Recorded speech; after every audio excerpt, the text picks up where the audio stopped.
we are opposed around the world by a monolithic and ruthless conspiracy that relies primarily on covert means, on infiltration instead of invasion, on intimidation instead of free choice, on guerrillas by night instead of armies by day. There is little value in ensuring the survival of our nation if our traditions do not survive with it. All right, welcome to episode 111 of the Abuse Hour. It is I, your host, Coffee Long, coming to you unsupervised, unmedicated, and an unchecked threat to society. So yeah, with a bit of luck, this might actually count as something of a timely release of an episode. There's so much crazy shit, man. It's like, I start talking and I want to say like, oh, there's not something, especially insane going on. But then it's like, no, there's not something insane because there's just everything insane. There's so much wacky shit afoot. I don't even know where the fuck to start, man.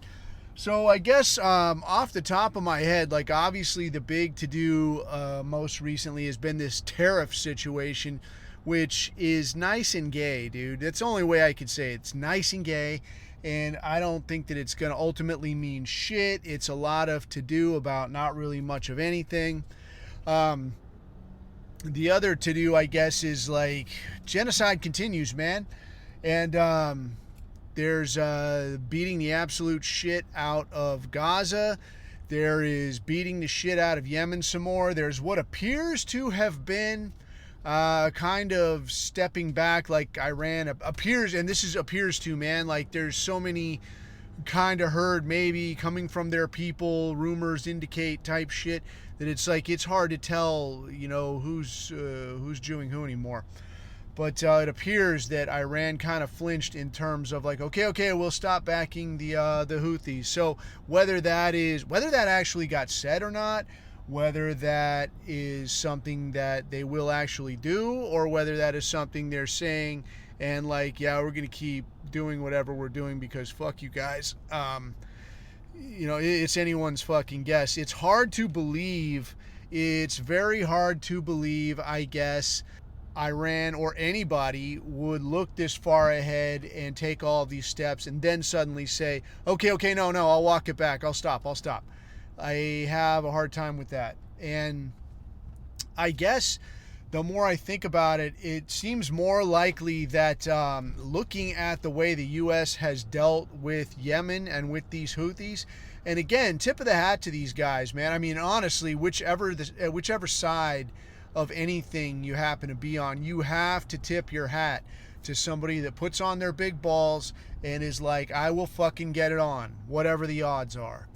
I will tell you that like Taliban dudes, even like the broke-ass local wannabe Al-Qaeda dudes or ISIS dudes or whatever the fuck we're calling them this week, not the Israeli-sponsored version, but the dudes that are like just some shithead in a tracksuit that's going to come out and like, man, fuck these Americans. Like, you have to respect the balls, dude.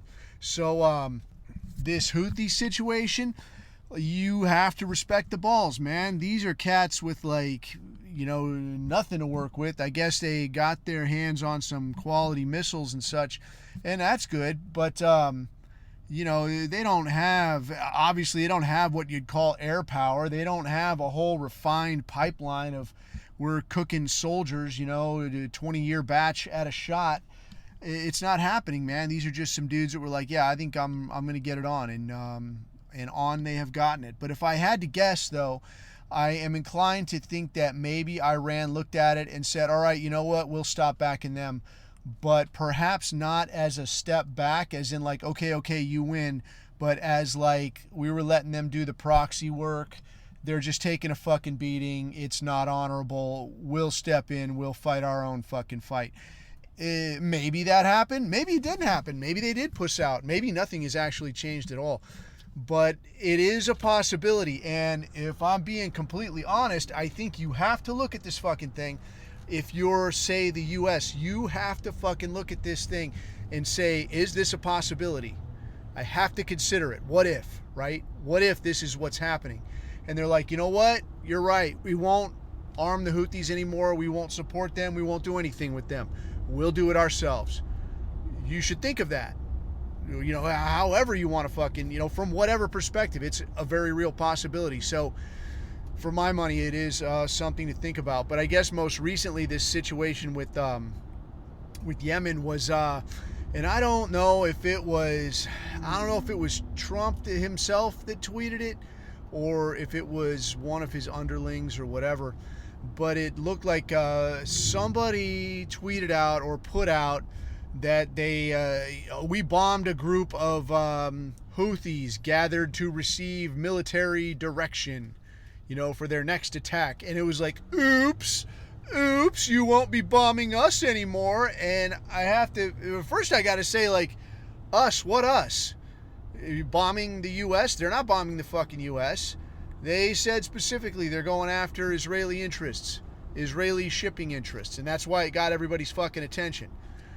But everything I've seen since then was that, yeah, this gathering that you blew up is, and again, this is my best understanding. I ain't Mr. fucking, you know, Houthi culture. I don't know this shit inside and out. I'm just telling you what I saw. But the way I saw it was that when they do one of these tribal get-together type things, their deal is they're outside and they all stand in a big fucking circle. And I don't know for how long. I don't know what they're doing in that circle, but it does appear to be one of those things. Because, I mean, when I look at this, my first thought is like, dude, it's outside in the Middle East. It's 1,000,000 fucking degrees. Like, you're not standing out there without a good reason. And those people don't stand out there without a good reason. It's fucking miserable out there. So if you're showing me a bunch of dudes all standing around in a circle in the direct sunlight in the Middle East, my first thought is like, you're doing this for a reason, man. This is not a planning conference.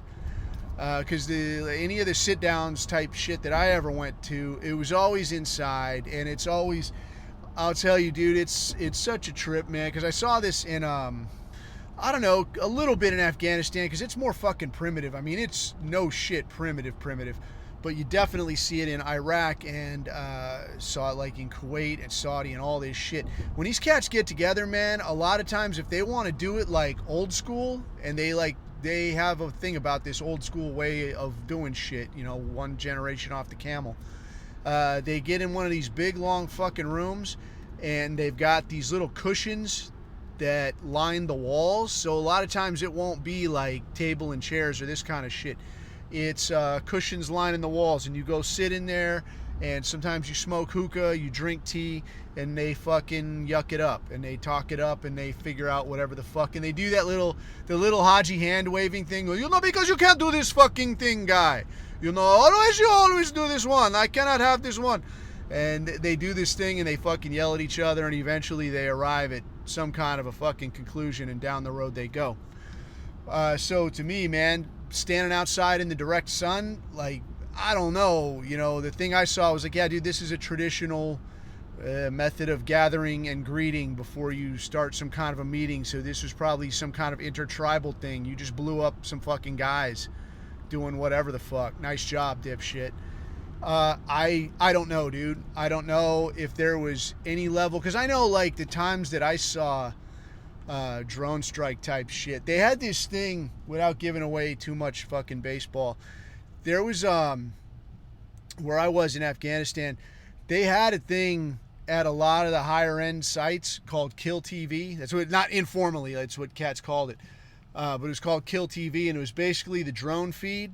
And if there's a drone feed up, like, sometimes it'll be just following a guy around, or it'll be like a known location, and we're watching this guy, and it's a guy maybe we think we saw before, and he's walking over here. I don't know what he's doing. I don't know if he's bringing some shit to somebody, or I don't know, you know, I don't know what the fuck's going on, but we're just following these people around. We're watching this area. So it'll just be up there. And while I was there, at least, unless there was a good reason, like, you wouldn't see, like, yeah, we're just going to fucking light these dudes up just for the fuck of it, you know? I don't know. But I also know times have changed, and we're not talking about, you know, we're not talking about U.S. interests where, like, they'll throw your ass in jail as quick as anybody. Like, you could be the guy on the ground, and somebody's out there with a gun and he runs and fucks off, and then a dude that looks just like him, because they all look just like him, pops up and he's running the other way, and you smoke his ass, and it turns out he was holding like a fucking table leg or some shit, and it's I don't know how you'd assess it was a different dude, but you know, some kind of shit that like, oh, somehow it wasn't the guy that was shooting at you earlier. They'll lock your fucking ass up, dude. Guaranteed every time. You're gonna have to go in there and demonstrate beyond a reasonable doubt that like, no, I thought this was actually the guy that was shooting at me. I was actually, you know, my perception was that I was getting shot at and in fear for my life and this kind of shit. Otherwise, you'll fucking go inside. And guys can make all kinds of arguments for that. I know a dude, and I can actually tell this story now because this guy's dead. But I know this dude that we went on Target. No, I wasn't on this op. I heard about this though. A guy that I had worked with previously, and he told me about this op later. But this guy, his crew went on Target, and sometimes, I think I told this story before, I can't remember, but went on Target anyways, and some of these cats would get on the juice, like the cats that were rich and then they want to go get their jihad on. Like, they can go wherever. They can go to Kuwait, they can go to Saudi, and they get on the fucking juice and they come back and they want to get their jihad on. So they're all fucking big and puffy and shit, and they don't know how to lift, but they do just get big. But then they want to fucking rock and roll. So then when you fucking hunt them down, you go to their house. So these guys go to the house where these cats are laying up, and they get in there. And a lot of times, like usually, if you roll somebody at their house, if they're not set up or barricaded in there, like ready to shoot back, they won't fuck around. Because, like, you know, a sensible man knows, you know, that, like, dude, that guy's got guns and fucking body armor and explosives and air cover and all this shit. What do I got, man? Just a mean fucking face and maybe one AK? Like, maybe you get one of them, two of them tops, and then probably that's your ass. So a smart money is like, yeah, just, you know, gut it out. Maybe they don't get anything on you. Don't hide the shit at your house, you know, hide your AK out in the yard or at somebody else's house, whatever, dude. They're not gonna fucking gunshot residue test your ass. But not these dudes, man. Like, these dudes want to fuck around. So they go on Target, get through the door, and it's fucking WrestleMania, dude. They want to fucking go fist in cuffs. They want to fucking get it on. So this guy that I know goes in, gets into the, like, he's in the first room. There's nothing in the first room. They call everybody else in. Guys start moving in.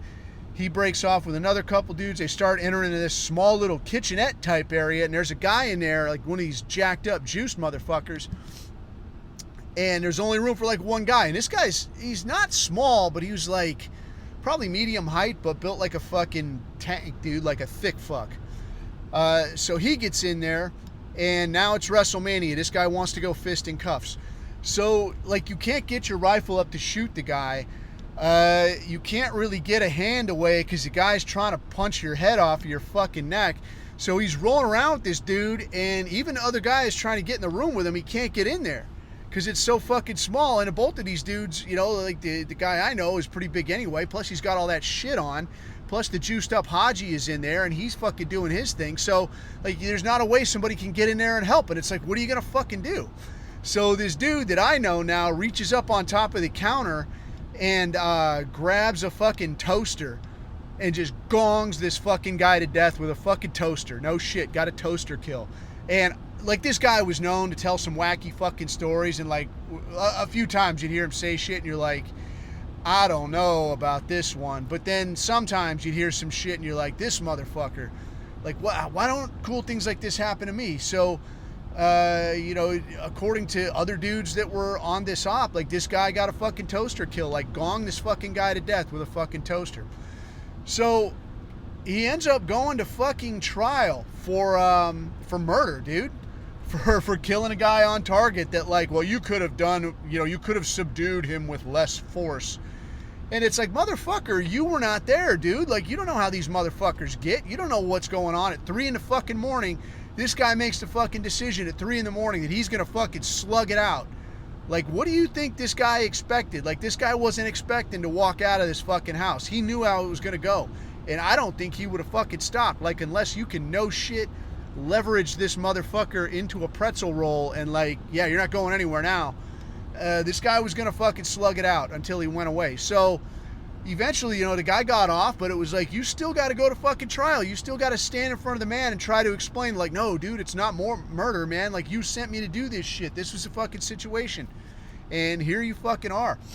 So, yeah, man, it was a very different time. But now you fast forward to now, and it's like the stuff you see with the Yemen thing and the stuff going on with Gaza, dude, and then, like, just bombing downtown Beirut. Like, downtown fucking Beirut.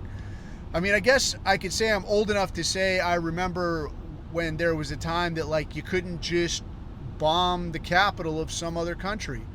People were going to want answers. But I guess those times have come and gone, right? The other thing I saw was, I want to say it was like a shot caller for Hamas that a couple outlets were saying, yeah, this guy, this Hamas shot caller, his grandson has been eliminated. And for a second, you're like, all right, here's some really old dude, and yeah, his, whatever it is, like next guy in the chain of command, whatever, his son, his grandson. Oh yeah, no, it's actually his grandson, and his grandson was actually fucking 2 years old, dude, and got one fucking dropped on him. Like, yeah, he's dead, bro. And now you're fucking high-fiving, right? So I want to kind of address something, based on that situation, not that situation specifically, but that perspective, that take, that mindset surrounding this kind of shit. All right. I've seen a little bit in the chat and a little bit, around the way and shit, where dudes are saying, like, who gives a fuck, dude? Like, these are our enemies. These people wouldn't give a fuck about you. Why do you want to try to give a fuck about them? I can understand that, man. Let me fucking say it this way, dude. Having been to war, all right, there's got to be a peace. There's got to be a space where you say, like, all right, man, there's some shit that I won't do, dude. If you've got nothing that you're like, I will do literally fucking anything to discourage or, disincentivize you pursuing what you want. If you've got nothing off the table, man, like, what did you really win, dude? Like, that shit, some of that shit will stay with you. I can't say that I ever really did anything that I was like, fuck, I should have not done that. That was really fucked up. I choked out some kid that was like probably 16 or 17 once because he wouldn't fucking talk.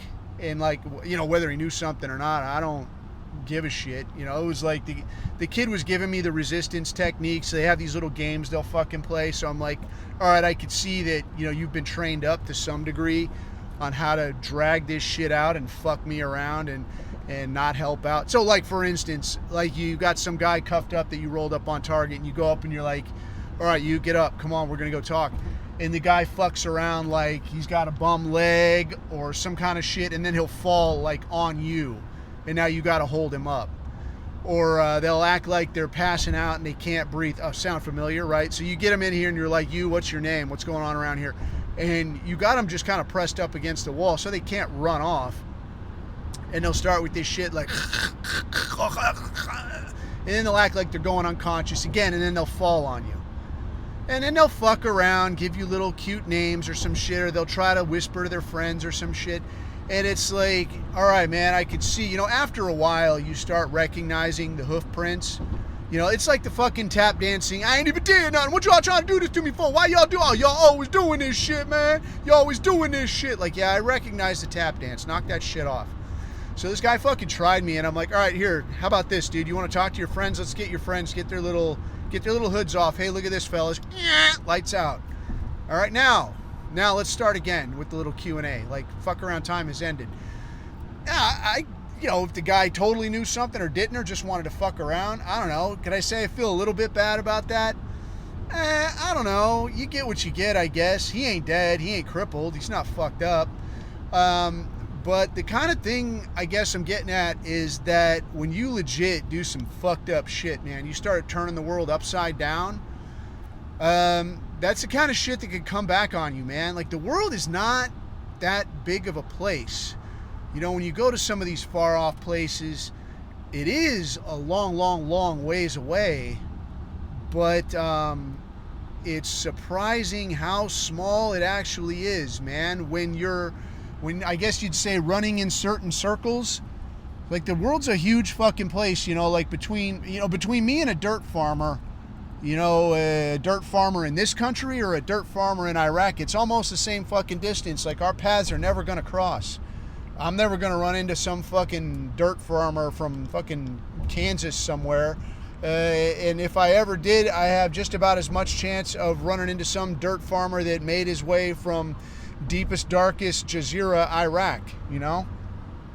But when you start talking about someone who's playing the game, someone who's, you know, like they fucking anteed up and they want to get it the fuck on, you'd be surprised, man, like how small the world is. Like you run into the same cats in a different city.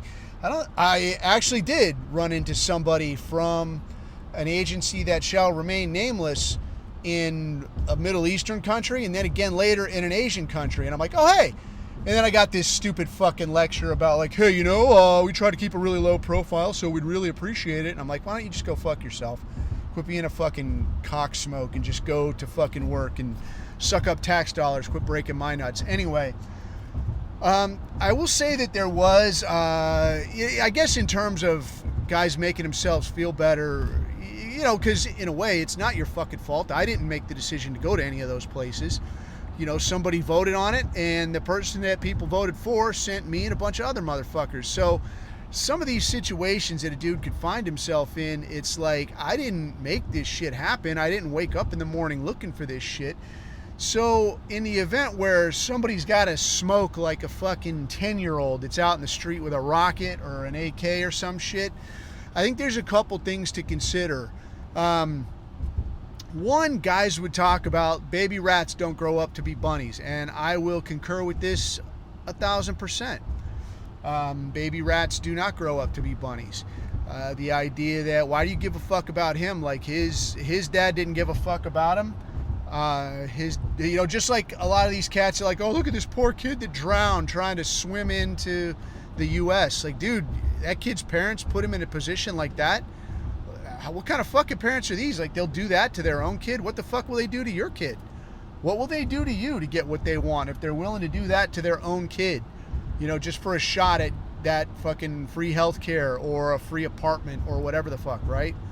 They'll do that to their family. What will they do to yours? I subscribe to that shit, dude. But at the same time, I think you have to hang on to a little bit of your humanity, because yeah, you looking at them is not the same way they look at you, and I fully appreciate that. And it's like, just because you say you don't see race doesn't mean race doesn't see you. I think all of us in our circles are fully aware and fully on board with that kind of a thing. I think we fully understand that. But I guess the thing that grinds my gears, if you like, is that if this is what you're willing to do to somebody that didn't do shit to you, like these cats didn't do anything to you, you're willing to pay, you're willing to fucking take your tax dollars, deprive Americans of service that they're paying for, deprive the U.S. of protection that you could be paying for, and instead you're sending bombs, bullets, soldiers, support, all this shit to fucking Israel so they can do this shit, right? If you're willing to do that to somebody that never did shit to you, what do you think's going to happen when some of these decision makers, some of these shot callers, some of these Israeli employees of the month, what do you think is going to fucking happen when they decide that they don't like you so much, or that you have something that they want? They want the land that your house is on. They want your service in whatever the fuck factory at rock bottom discounts. Because if you notice, this is just kind of the default setting for these Hebrews, right? Like they'll pitch you all manner of slow-rolled, convincing, mockingbird type shit. They'll roll out all this kind of stuff, but at the end of the day, it always lands in one place. It always lands in the Soviet gulag. It always ends in the factory with you getting by on just enough to stay fucking alive. And you're gonna do this shit, and if you don't do it the way I say, you're gonna be fucking sorry. That's where this always ends, dude, and that's the way this is fucking going. So where you are somebody that has something to offer, what do you see? Well, you better get in here and take the job. Well, the taking is good, motherfucker, because we're importing an Indian that'll do this shit cheaper and faster. Yeah, but it's bullshit. He sucks. I don't care. He'll make 10 of them in the time it takes you to make one, and as long as he makes one that works halfway right, I can make it go. So, decision time. Do you want to starve for sure, or you want to starve almost? And that's where they fucking put you with this shit. So, when I look at it that way, man, I gotta look at a Yemen. I gotta look at a Gaza and say, yeah, these are people that I don't have any connection to. These are people that the shot callers in this country don't have any connection to. And look what they're willing to fucking do to them. They're willing to go at these motherfuckers like they stole their last nickel. They're willing to bomb these people like they just fucked their sister. And because what? Not because I get anything out of it. Not because they get anything out of it. Because Israel gets something out of it. Yeah?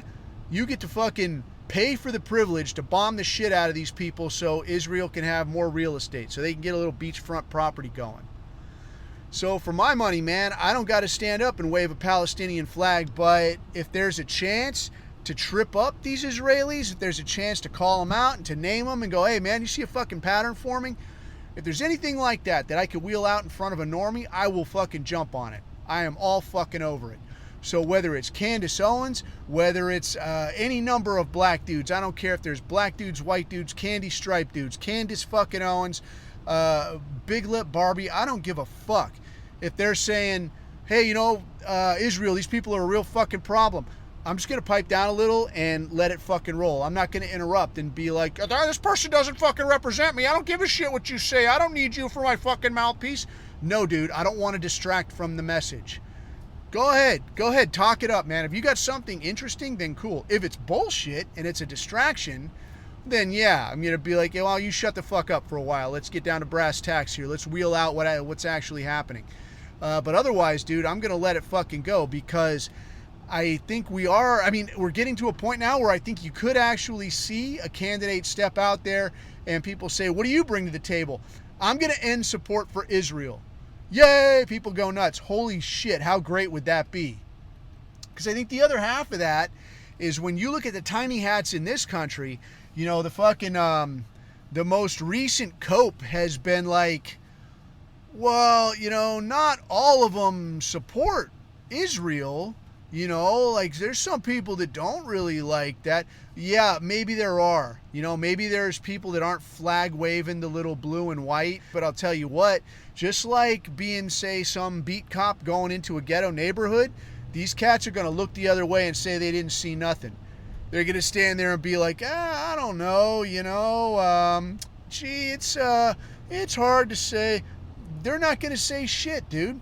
They're just going to let it fucking happen. And if Israel expands and that's more money more money from the U.S. to support a much bigger Israeli footprint, well, then that's just fucking terrific for them, man, because now you got a bigger homeland to go visit, when you fucking go out there.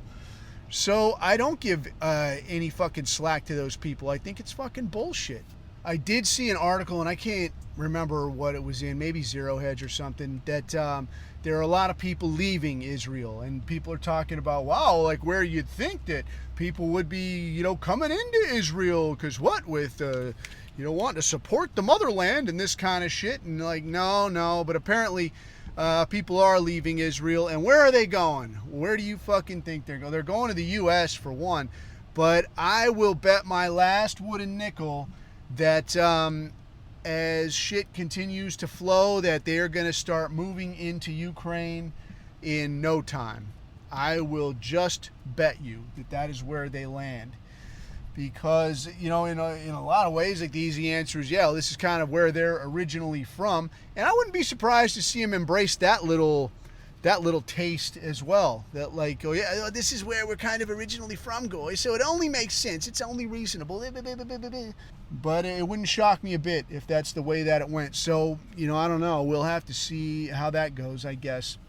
But there's also a piece of information going around that I thought was, I don't know, I want to say interesting or just It's definitely something that Donald Trump actually converted to Judaism several years ago. So you do actually have a kosher president in there calling the shots. And is it bullshit? Is it the genuine article? I couldn't say. What I can say for sure is that if this dude is not Jewish, I mean, he is certainly putting his back into it. I mean, he is burning the midnight oil to earn these kosher wings.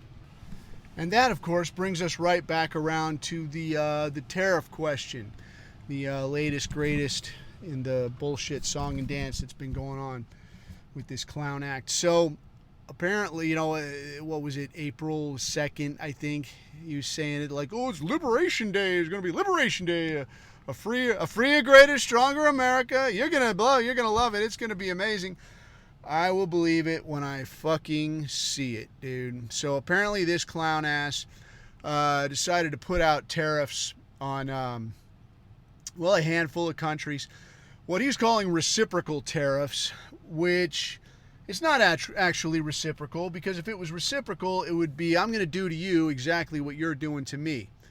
So as it is, China tariffs goods from the U.S. at, I think it's like 35%. Israel was doing tariffs at, I think it was, I want to say 30-something%.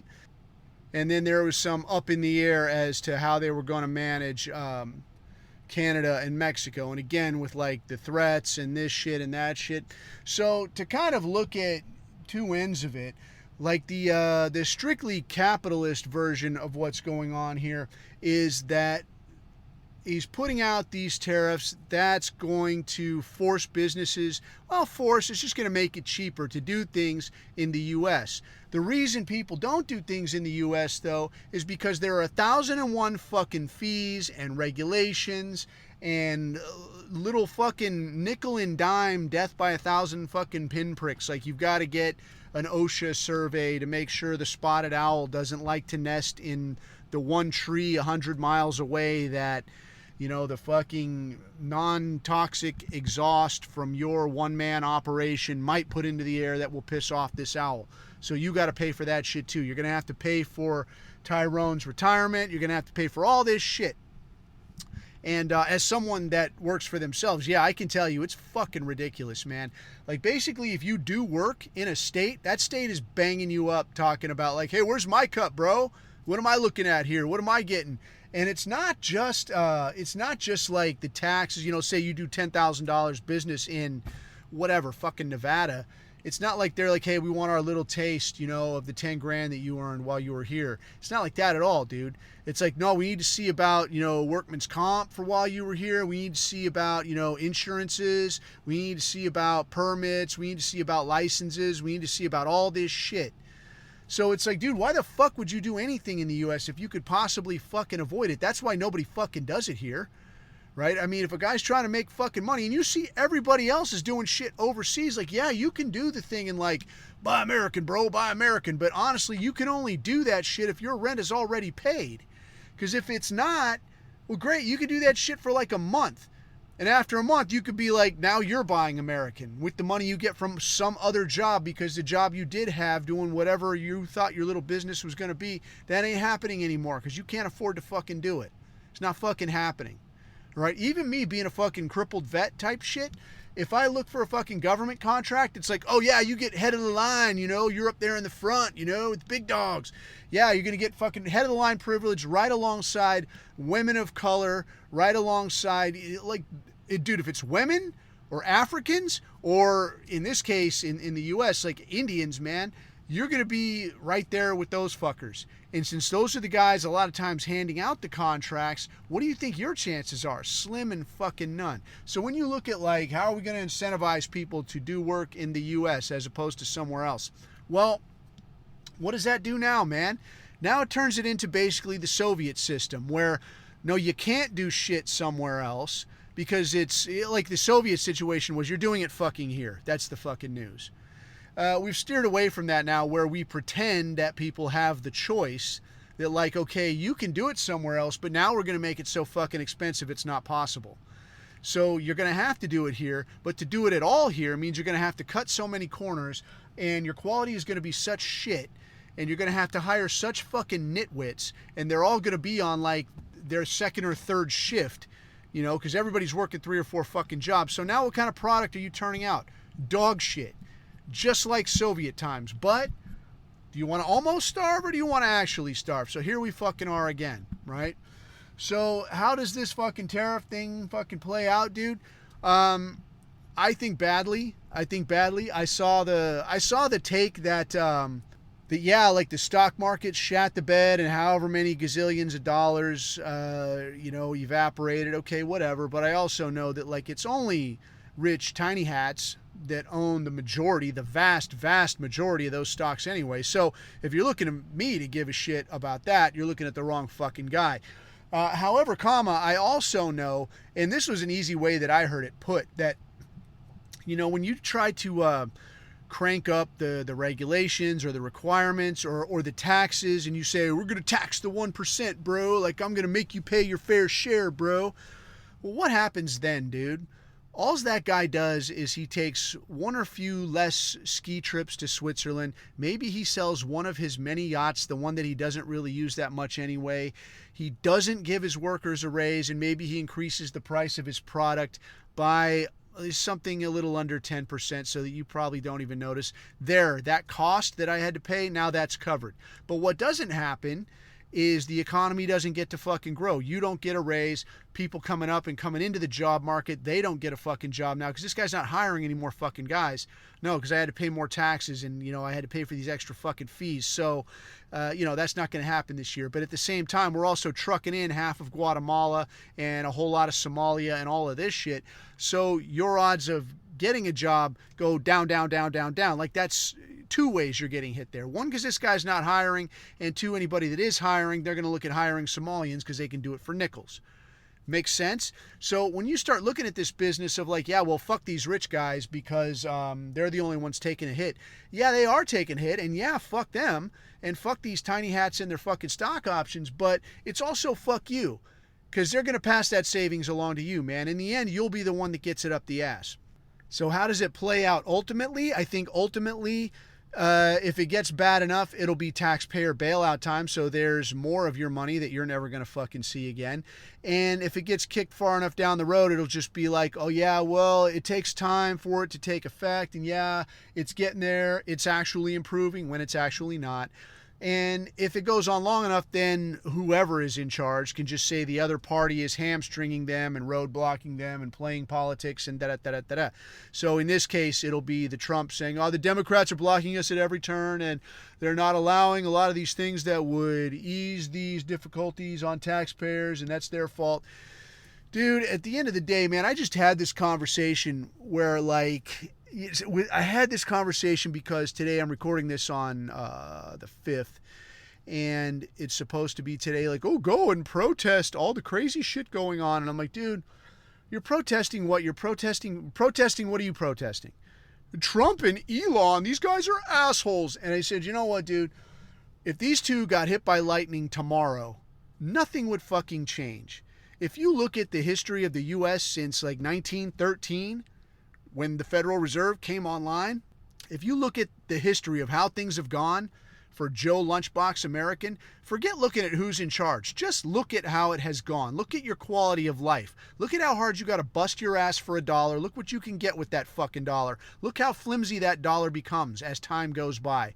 If you look at just that, it's a steady, straight fucking line straight into the dirt. It doesn't matter who's in charge, man. You're getting kicked in the balls by a different color boot. That's all it fucking is. It doesn't fucking matter. But still, like, these people are so hung up on this Trump. And, like, I ain't a fucking fan either. But fucking get over it, dude. Like, what are you fucking thinking? When this guy finally goes away, because it's, what is it now? It's going to be 3 years and change, and the guy's going to be gone. What are you going to say in 3 years and change? Oh, finally. Oh, are things going to suddenly improve? Get the fuck out of here. No, of course not. So apart from the tariff shenanigans, there's been some other weirdness with the Doge or Doge or however you prefer to pronounce it, with that whole situation.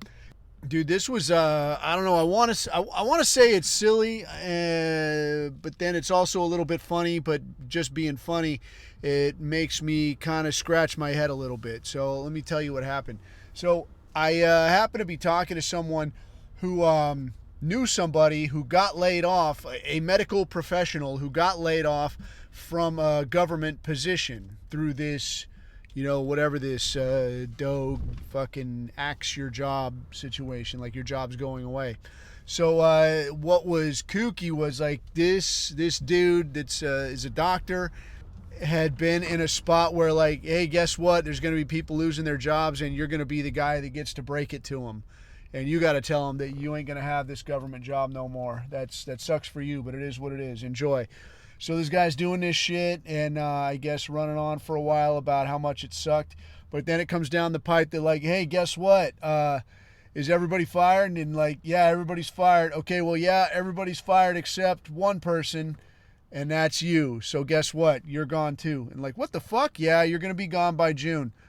And like, what the fuck? Hey, actually, change of plan. You're going to be gone tomorrow. Get your shit. Like, oh, fuck.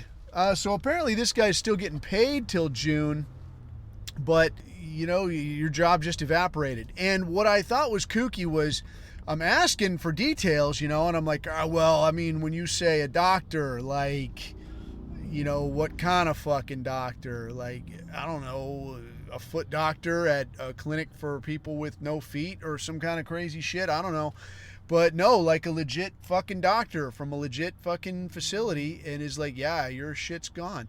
And, at first, like the running on that I'm listening to is like, and fucking Trump and this fucking bullshit and all this stupid and I'm like, okay, yeah, whatever. And like I said, man, if that dude got hit by lightning tomorrow, not a fucking thing would change. Things would still go in the toilet because I think this empire is fucking crashing.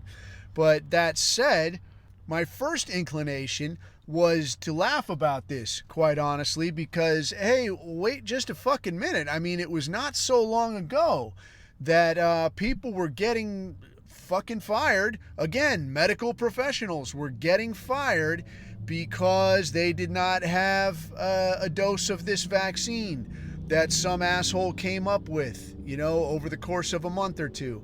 And if we want to revisit that real quick, I think it bears remembering that they're talking about, yeah, you should lose your job. Yeah, your name should be printed in the paper. Yeah, maybe you should lose your kids. That's what these people were talking about. And if you want to look at the timeline on this thing, it bears reminding that between introduction and testing and trials and then human trials and final approval, you're talking about a 10-year process. All right, so the fact that this got cranked out in 6 months and was on the shelves, what that also necessarily means, and I mean, I don't mean to beat this COVID thing into the ground, but you need to fucking remember this. Like, if they have this thing from development to in your arm in 6 months, what does that fucking tell you? It tells you that all the materials, all the facilities, all the little sticker labels, all that shit was already done and in a box and in a truck and headed your fucking way in way, way, way less than 6 months. So this was basically got like, I got something here, put it in a box, fucking immediately, get it on a truck, get it on a shelf, get it in a syringe, and get it in you with zero fucking testing. And if you look at the fucking VAERS data, that pretty much plays out. Like, yeah, this didn't get tested for shit. This fucked people up. But for not taking it, remember, they're coming to you. Fucking lose your job, get fucking shit canned, get fucking publicly shamed, all this kind of shit. Oh no, you can't go in the store. You can go in the street and riot, but you can't go buy food. You can't go to a restaurant. None of this shit. So now when you're coming to me again with like, oh, but this guy, he was a good guy, and like, these guys are being mean and firing him. I'm like, well, where the fuck was this guy a little while ago? Where the fuck was this guy when medical professionals, the ones who should have stood up, saying, hey, no, man, this isn't something to crash an entire economy over. This is something totally fucking else. Take a look at the fucking flu numbers. Why is there no flu this year? Oh, because people stayed home. Why are these COVID numbers so high, allegedly, according to you? Oh, because nobody stayed home. Do you see how that doesn't make any fucking sense? Who could carry some weight on that? Maybe a medical professional who works for the government? I don't fucking know. So my initial inclination is to be like, yeah, you didn't give a fuck when times were hard before. You didn't stand up and show some spine when you probably should have. Get fucked. I don't care that you lost your fucking job. I hope you get rehired and get fired again. That's not my fucking problem. You didn't give a shit about anybody else, and now nobody gives a shit about you. So, forgive me if your fucking concerns don't carry too much weight. However, then I gotta look again. And I gotta say, well, hold on here, man, because what exactly is going on? And what I see going on is almost fucking to the number, like how these communists have done it historically. You destroy every fucking thing. You got criminals walking the streets. This is what they did throughout Europe, what they did in Russia. Let the criminals out, destroy everything that works properly, fuck over everybody who gives a fuck and is trying to do the right thing. Now the whole country is on its fucking ass, and who's there to say, I have a solution? Tiny hats. Tiny hats with big government programs. And here you are right back at fucking Bolshevism. So this deal of like, yeah, we had this fake fuck pandemic. Yeah, we had this fake fuck solution to the fake fuck problem, and it fucked a bunch of people up. And then we had a destroyed economy, and now we have some tariffs, and then we had some race riots, and now we have some firing. Yeah, you could say, like, obviously, we've all seen, like, there's a lot of wasteful shit that did get the axe. That's terrific. But there's also a lot of shit that I'm inclined to think probably should have got left turned on. To my way of thinking, a doctor is usually not one of the first people you want to fire. And I mean, maybe, yeah, granted, there's doctors that are like, yeah, you don't actually do shit here. But when you're firing entire departments of motherfuckers whose first name is doctor, I'm inclined to think like, dude, either you're on really hard fucking times or there's some chicanery afoot. And I think when you look a little bit closer, just given the fact that, oh yeah, well, aid to Israel is going to stay turned on. Aid to Ukraine, in spite of all this shit talking, is going to stay turned on. All this stuff is going to stay turned on, dude. Aid to Egypt, aid to Jordan, so they'll look the other way on Israel's bullshit. That's going to stay turned on. But what's going to get turned off? Doctors. We can't afford doctors. Is this a smart move? If you're trying to just make a country work properly, I'm inclined to think that no, that's not really a smart move. That's not the way I would do it. I don't think I would do it that way. But nobody's asking me. This is not the fucking coffee show, man. It's not the coffee administration. Be a lot cooler if it was, but it's not. So instead, I think what you're getting is essentially a controlled demolition. They're like, yeah, we're just going to implode parts of this thing. It's going to fall apart in an organized, orderly manner. And I think probably what will happen is they'll fuck it up enough where you have to start at a kind of hand-to-mouth existence. People who are expecting reasonable jobs to come back are going to be pushed aside in favor of the brown labor, which I don't know. I'll tell you, I'm almost inclined to think that this thing of shipping people, shipping illegals to this El Salvador prison, like this was almost a preemptive strike where apparently, and I don't know how completely factual this is, some dude from Maryland, and I don't know exactly what his legal status is, but I don't know that he was El Salvadoran, and got launched out, and they're like, whoopsie, like we weren't supposed to send this fucking guy to a fuck you El Salvador prison. Maybe they should have. I couldn't say for sure. But what the narrative is, and I think this is what's important, is that you've got this narrative where like, yeah, man, we're climbing in windows and snatching people up, and we're sending their fucking asses to El Salvador to a go fuck yourself prison for bad motherfuckers, and that's where you're going to stay.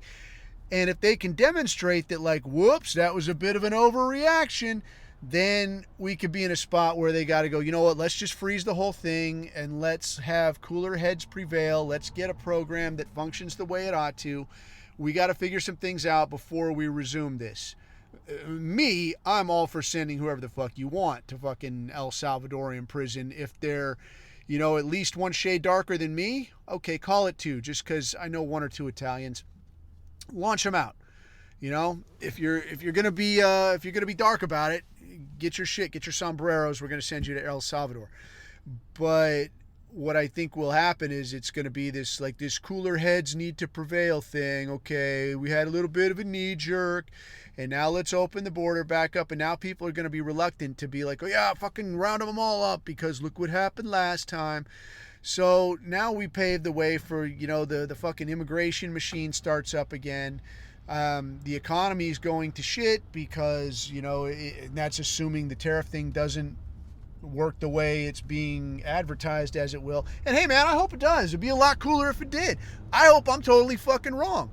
But it smells like controlled demolition to me. The only thing missing at this point is Lucky Larry Silverstein talking about I was in my fucking office and we made the decision to pull it. That's what they say, to pull it. And we're just going to shut it down, Goy. We're just going to shut down your fucking society and turn it back on with many, many more brown people, a lot fewer people that look like me and you, and definitely without these guns and pesky freedom of opinion type pieces. So that's, I don't know. I mean, that's kind of what I think, but that just all kind of stemmed from this story I heard with this doctor fella and his situation, and kind of my natural reaction to it, and what I had seen some other people's reaction to it. They're like, oh, your government office got closed. Oh, I'm so fucking sorry. Yeah, how sorry were you for people that got fired who shouldn't have been fired over some bullshit? And I think those are all very reasonable reactions, but I think anytime you're having what is bunny ears a natural reaction, it's like you got to look at it and say, like, all right, who's pitching this, man, and why am I hearing this? And 9 times out of 10, if it's something that's destructive in nature, there's going to be a tiny hat somewhere in the woodwork. So I think to wrap it up, I'm going to wrap it up a little bit quick for the evening because I got fish to fry. Is I wanted to tell this story, and I had mentioned it in the chat, man, about a cat and the hobosexual situation. So to clarify for everybody that's not in the chat, the idea of the hobosexual, that's H-O-B-O, like hobo on a train, like a transient, a tramp, yeah, you know what I mean? Hobosexual. The idea here is that you're sleeping with somebody just so that you have a place to sleep, not somebody that you would otherwise have any kind of interest in. So I'll tell you this story, man, about how this and a cat that I was very allergic to all came together at one very special time and place. So way the fuck back, many years ago in a time zone far away, I had split up for, I don't even know how many times it was, from my now ex-wife. But we had split up this time, and I was living at work. So I'm living at work. And at the time, at the team, you had this deal where they had these little offices for each crew. Also in this building, they had like a little bunk room and a kitchen. But what was fucked up, it was like they put this together. This building was built before 9/11. So when they built this thing, it was like they didn't really think through, like, how will this be if dudes get recalled? Because the idea here was like, you get recalled, you're going to have to live at the team, you're going to be planning, you're going to be prepping gear, and then we're going to launch you out to go fucking catch Carlos the Jackal or whatever the fuck you're going to do, right? But they didn't really plan it out. It's like they planned it like they didn't really mean it. So there's like a bunk room, but it's got, like 4 or 5 fucking bunk beds in it, like not enough to house a whole crew of anybody. It's got a little kitchenette type thing in it with like one tiny electric stove and a couple plates and cups and this kind of shit. Like not really anything. Like this is a check the box type shit over here, So I'm split up, at this time, and it's, dude, every time that me and my ex would split up, because I was never around, right? So, I mean, that's shitty enough. Like, you're never around, so you're not really a proper husband or any kind of thing like this. But you're also gone enough where you got time to kind of reset and reload and like, all right, man, let's let's think things through. Maybe we work this out. And then you go back and you're back long enough for her to hate you and you to hate her. And now the whole fucking thing starts over. You know, if you're in town long enough, it becomes fuck you, no fuck you. And now you're split up again. You know, so it just goes on like this. So this particular time, I'm living at work, living at the team. And there was another dude there that was this guy that we called Drunk Jeremy. And Drunk Jeremy, as the name implies, like this dude was a piece of work. This dude drank gin like somebody was paying his ass to do it. And he was like, I had been around a little while at this point, and Drunk Jeremy was brand new. And since Drunk Jeremy was brand new and he didn't really have any rank, he was living at the team as well because he didn't have any money, right? Because he's fucking brand new. But so we're over here living at the team, and the deal was like, we start out, you know, where you're sleeping in this bunk room, but there's always got to be a dude on watch. So like a dude, you know, a lot of times you're supposed to walk around, you check, you make sure nothing's on fire, but you just kind of walk the building, you know, if you're stuck on watch or whatever. But a lot of times guys aren't going to actually properly stick their heads into rooms and see what's what or anything. But for some fucking reason, often enough in this building, like dudes would cruise around, and because like you're on watch and you got nothing else to do, and this is a building you're probably not in that much except for your own particular little office, you know, if you're assigned at that point. And all of the other spaces, like you never go in there. Like nobody goes in the fucking kitchen. Nobody goes in, you know, like the big planning room with the maps and shit. Nobody goes in the little bunk room or whatever. So inherently there would be some motherfucker that's on watch, and it'll be like 1 or 2 in the fucking morning, and you're in there trying to sleep, and some fucking guy will come by and like clink and like click the lights on, and you're like, fuck. And he'll just be like, oh, sorry. And then just leave and walk out and leave the lights on. And you're like, God damn it. So the preferred option became to be to sleep in the office. So that you'd have like a little couch in there, and you could lock the door, and a lot of times there would be a TV in there. So at the time, like you'd have a VCR, somebody would bring a VCR in, so you could put a fucking tape in, get some background noise going, get a little sleep. And everything is everything, man. And yeah, you're sleeping on a couch, and that sucks a little bit, but it's way fucking better than getting woke up at 2 in the morning by some asshole who's just cruising around the building because he's got nothing else to do because he's bored and he's on watch, right? So eventually then, like I live in one office and Drunk Jeremy's living in the next office. So me and him became pals because I used to like to drink it up, not as much as Drunk Jeremy, but I used to like to drink it up quite a bit too. So we start hanging out. So we go into town one night and we're doing what he calls the gin show. And this dude, like, he would drink fucking gin and he would be like totally fucking level, right? He's like, oh, yeah, how you doing? Like he's a regular person. And then it was like out of nowhere, zap, and like the gin show is on and he's fucking slurring and stumbling and he's got nothing fucking going. And he's funny as fuck. Like you could hand this guy a phone book and he will crack you up. Like this dude was hilarious. But so we're hanging out, we're doing the gin show, and I meet this girl, and I couldn't, if you had a gun to my head, I couldn't tell you this girl's name. I have no idea. But for some reason, mid-gin show, this chick thought I was all right. So knowing that, you know, for some woman to think that I'm all right when I'm completely shit-faced, like you already know, like the caliber that you're dealing with here. Like this is not, you know, she's cute, but she's not a catch, dude. It is what it is. So I pair up with this chick, and she's like, yeah, you're coming home with me. I'm like, okay, cool. Luckily for me, she didn't live that far. She lived, you know, not too far up the road, so it was super convenient. Like the parking wasn't an issue, because a lot of places here, like it was like you got to have a permit to live in, you know, or to park in this neighborhood, or it's super crowded and you can't find a spot. Parking was casual. So I'm like, well, this ain't so bad, man, you know? So I go back to this girl's house, and now I'm over here, and she's got this cat. The cat doesn't fucking hassle me. The cat stays over there. So after a little while, it becomes this situation where like she's into me. She knows my job. Girls like that kind of thing, you know, that's even if you're a drunk fuck up and you look like me, then it's okay because, you know, girls like your job, and that carries the weight that you yourself can't carry. So she's into it, and she wants me to come over whenever I'm in town, and that's well and good because I don't like sleeping in the office, and she don't like sleeping alone. So here we are. So now I start going over there, except now the cat starts thinking I'm all right. This girl's cat starts thinking like, yeah, this guy's okay. I see him around a little bit.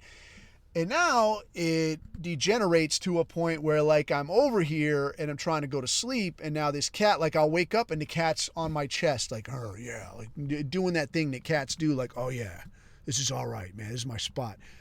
So I'll wake up like with my eyes like voomp, like blown up, crazy, swelled shut, and I'm trying to not be a kook, to this girl's cat.